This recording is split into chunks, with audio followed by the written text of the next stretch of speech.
ఏపీని చలి వణికిస్తోంది. ముఖ్యంగా ఏజెన్సీలో ఉష్ణోగ్రతలు దారుణంగా పడిపోతున్నాయి. అల్లూరి జిల్లాలో రికార్డు స్థాయిలో ఉష్ణోగ్రతలు నమోదవుతున్నాయి.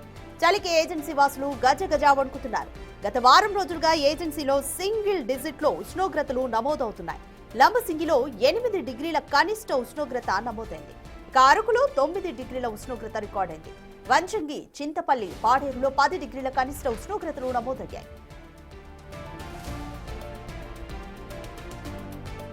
దట్టంగా కురుస్తున్న పొగ మంచుతో గిరిజనులు తీవ్ర ఇబ్బందులు పడుతున్నారు. చలి మంటలతో సేద తీరుతున్నారు. చలితో తీవ్రతతో వృద్ధులు, చిన్నపిల్లలు ఇబ్బందులు పడుతున్నారు. రాత్రి పగలు సైతం చలి ప్రభావం చూపిస్తుండగా మధ్యాహ్నం ఒక మోస్తరుగా ఎండ కాస్తోంది.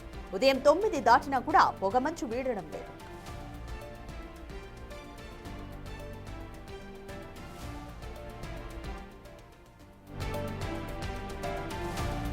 తెలంగాణలోనూ చలి పంజా విసురుతోంది. ముఖ్యంగా ఏజెన్సీ ప్రాంతాల్లో చలి చంపేస్తోంది. ములుగు జిల్లా వెంకటాపురం మండలంలో చలి తీవ్రత పెరిగింది. పలు గ్రామాల్లో ఉష్ణోగ్రతలు కనిష్ట స్థాయికి పడిపోతున్నాయి. గ్రామాలను దట్టమైన పొగమంచు కమ్మేస్తోంది. పొగమంచుతో వాహనదారులు తీవ్ర ఇబ్బందులు ఎదుర్కొంటున్నారు. ఉదయం కూడా లైట్లు వేసుకుని వస్తున్నారు.